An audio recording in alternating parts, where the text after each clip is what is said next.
Florence. And I'm Chris, and we're here with Sound Museum Collective. We're here today at Girls Rock Philly to talk to you about synthesizer, patches, and pathways. Let's go inside.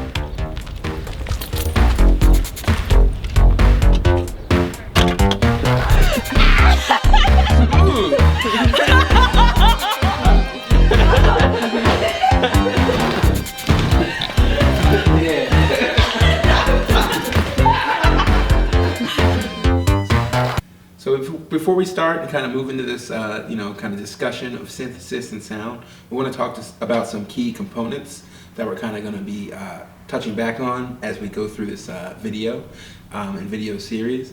And the first one that we're going to talk about is pitch or frequency. And this, if we look at our image, we can see that the wave is repeating, and it's repeating at a specific rate. Right, so the wave can repeat so many times per second, and that characteristic is what we call pitch. The more times per second that the wave repeats, the higher the pitch is, and the less times per second, the lower the pitch is. So we perceive a high pitch as such, a high note, versus a low pitch as a low note. Yes, so the next characteristic of sound and kind of electrical signals we like to talk about is voltage or amplitude.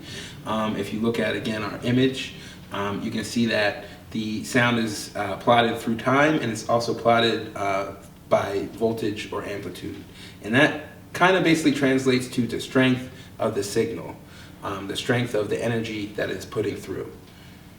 So if we're putting more energy into the system in terms of voltage through loudness, we're going to hear an increase in the volume and a decrease, and therefore on the graph we're going to get a higher point on the y-axis.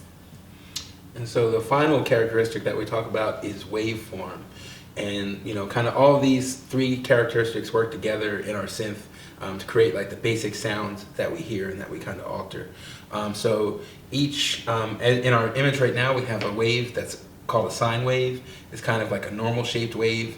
You see it has this kind of normal kind of curve, and it just repeats. While each wave has different sound characteristics, and we utilize those different waves to create different sounds. So sounds are vibrations that can be heard through a listener as they travel through the air. We have an example on the spectrum of what sound looks like graphically. So this is a sine wave. This is a simple wave. This is kind of the simplest sound you can get. You can see that there is one very high peak on the left. That's the fundamental frequency. That's telling us what the pitch of the sound is. And then all of these other little spikes, which there's actually really not that many here, are kind of giving us the timbre of the sound. What does the sound sound like to us? And different sounds have different structures of those overtones or harmonics, and that's what gives them different tones. So I'll play another type of wave, and it'll have different harmonic structure. And see here, this one has this fundamental waveform, but then it also has two harmonics right on top of it that are almost the same amplitude. So this is an example of a sine wave, and you can hear it's a very pure single fundamental frequency sine type of wave where you can only hear the pitch and there's not many harmonic overtones. The next one is going to be triangle. And triangle is going to sound similar to sine wave, but with a slight more edge to it. You are getting more harmonic overtones, and you can see on the graph here, we got a lot more spikes. The third one is going to be squared wave. Square wave, we are getting the odd number harmonic overtones along with the fundamental frequency, and so much buzzier and a little bit more useful if you're creating a lead, a bass, or Game Boy sounds.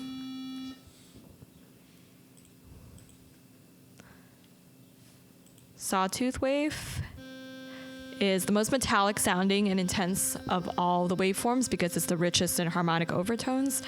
You can use this to create some fat lead sounds on a synth, brass, and basically any really distorted sound. So noise is considered random electronic signals, and as you can see in the spectrum here, you're getting just random electronic signals at the same amplitude across the entire spectrum. So there are different types of noise, white, pink, and brown, and really the only difference is that you're getting a diminished higher frequency as you go from white noise to pink and then to brown. So brown's going to sound a little bit softer and muddier because you're taking out those high frequencies. And Chris is showing that here, a little bit more soothing.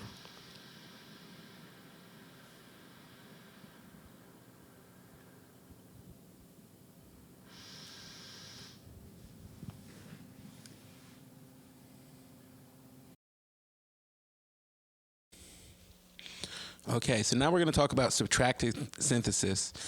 We really think of this as kind of carving.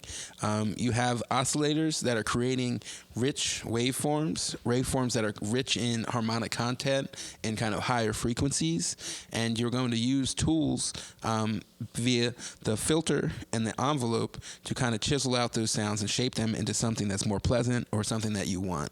And we think of this kind of as similar to the analogy of Michelangelo kind of chiseling his statue figures out of stone. You know, the stone is kind of there and the statue is just there within it, and all you need to do is kind of free the statue using your filter or your envelope to create a sound that you like, you enjoy, or that is beautiful. So the oscillator is the first step in the synthesizer pathway, and the oscillator is the creator of the principal sound that we hear in the synthesizer. The oscillator is going to create a waveform with a specific wave shape and frequency, and it's going to output that, and we're going to hear that sound. And we're going to use the filter, the amplifier, and other components to kind of shape that sound later on in the synthesizer.